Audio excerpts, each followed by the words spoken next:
Olá pessoal, tudo bem com vocês? Eu espero que sim. Aqui com vocês mais uma vez o professor Eduardo e você está no canal Sistema de Ensino Monte Carlo, um canal voltado para estudantes e universitários e curiosos da matéria de História, Filosofia, Sociologia e Geografia. Você que já é nosso inscrito, não se esqueça de deixar o seu like. Você que ainda não é inscrito, se inscreva, deixe seu comentário, compartilhe o conteúdo desse canal com seus amigos e familiares e vamos juntos expandir essa ideia, expandir essa proposta, já que conhecimento é poder. E hoje, turma, estamos inaugurando um módulo novo, tá, na nossa matéria de história. E hoje o nosso tema é Egito, ainda dentro do período Antiguidade. Ainda nós não saímos de Antiguidade, tá?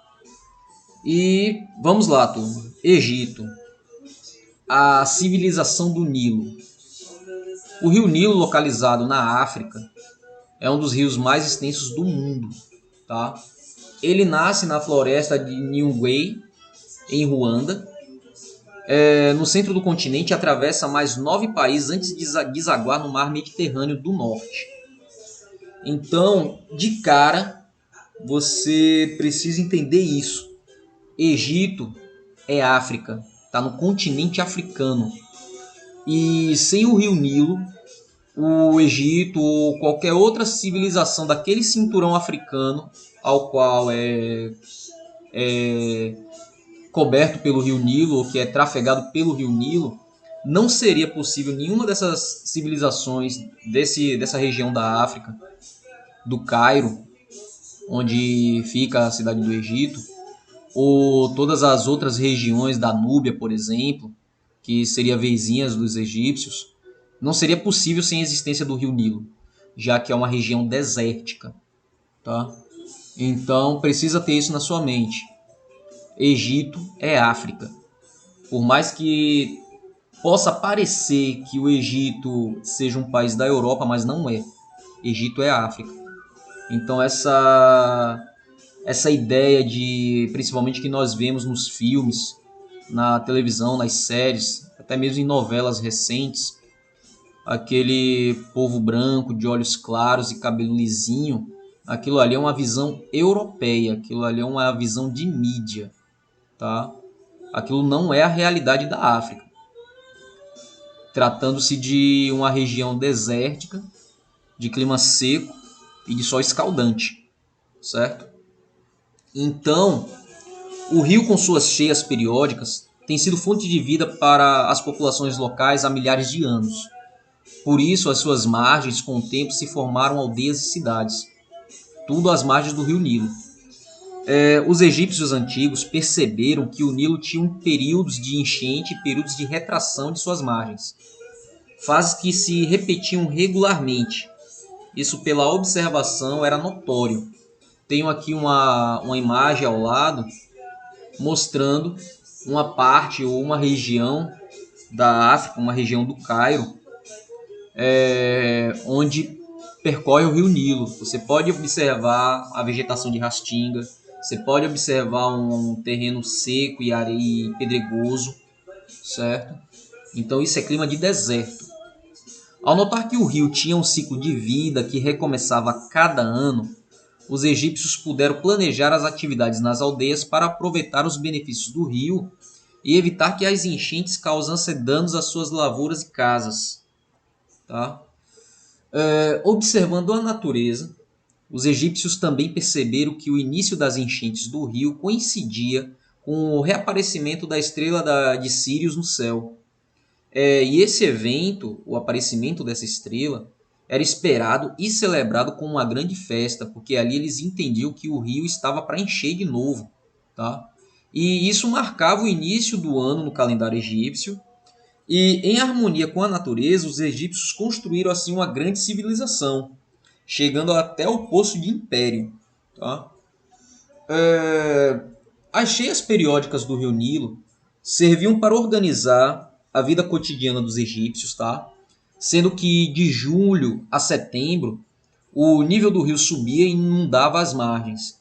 Nesse período, os camponeses eram recrutados pelo faraó, que era o líder político e religioso daquela cidade, daquela civilização, para trabalhar nas construções do templos, canais de irrigação e outras obras públicas. A partir de outubro, as águas baixavam e os camponeses começavam a semear a terra. O solo umedecido e fertilizado estava pronto para a semeadura. Então, no período das cheias, não se podia plantar, então eles passavam para as obras de construção civil e manutenção do império, né? E com a baixa do rio, a baixa do nível do rio, então eles aproveitavam aquela região de margem para poder fazer a semeadura, aproveitando a fertilização natural, né, da terra.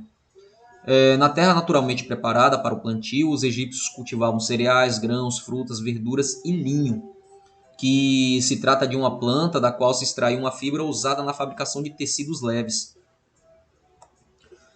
Além do trabalho agrícola, eles também criavam animais e aves. E com o papiro, que é uma planta fibrosa que crescia abundantemente às margens do Nilo, os egípcios fabricavam cestos, sandálias, velas para as embarcações, além de um material usado para a escrita. Então o papiro vai ser de muita importância no desenvolvimento dessa civilização. Tanto no desenvolvimento da escrita, né? E do material histórico que ele vai produzir através desse material, como para sua própria indumentária e vestimenta, e até para as embarcações, na fabricação de velas, né? Para seus barcos a vela. Mas a gente não pode a gente não pode se levar a acreditar que as boas colheitas dependiam apenas da obra da natureza. Não, eles não eram reféns da natureza, pelo contrário, eles aprenderam a dominar a natureza. E os egípcios logo perceberam que o ciclo do rio tinha sua inconstância. Então ele, por um tempo, ele tinha aquele fluxo certinho de cheia e seca, mas eles também poderiam enfrentar períodos muito longos de estiagem e o rio poderia não encher. Isso aconteceu por algumas vezes. Até a própria Bíblia relata um período de seca que os egípcios tiveram que enfrentar. Isso está registrado no livro de Gênesis. E aí, a partir daí, eles precisavam se adaptar. E se adaptavam construindo diques para barrar a força da correnteza e um sistema de canal para distribuir melhor a água pelo vale e facilitar a deposição do limo fertilizante. Então, tanto eles estocavam água, represando, né, o rio, como também eles produziam o fertilizante ao qual eles necessitavam para o adubo da terra. E o trabalho humano possibilitou superar algumas dificuldades naturais e transformar a paisagem da região. Você vê a importância, né, do rio ou das águas fluviais nesse período de antiguidade. Quando nós falamos sobre a Babilônia, quando nós falamos sobre a Síria, e agora chegando no Egito, mais um rio de suma importância para essa população.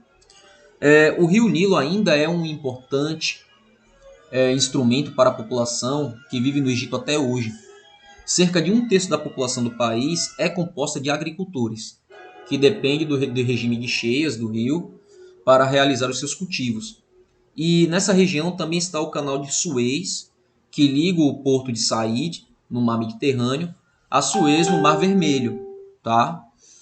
A cobrança de taxas pela passagem do canal é uma das fontes de renda dos egípcios.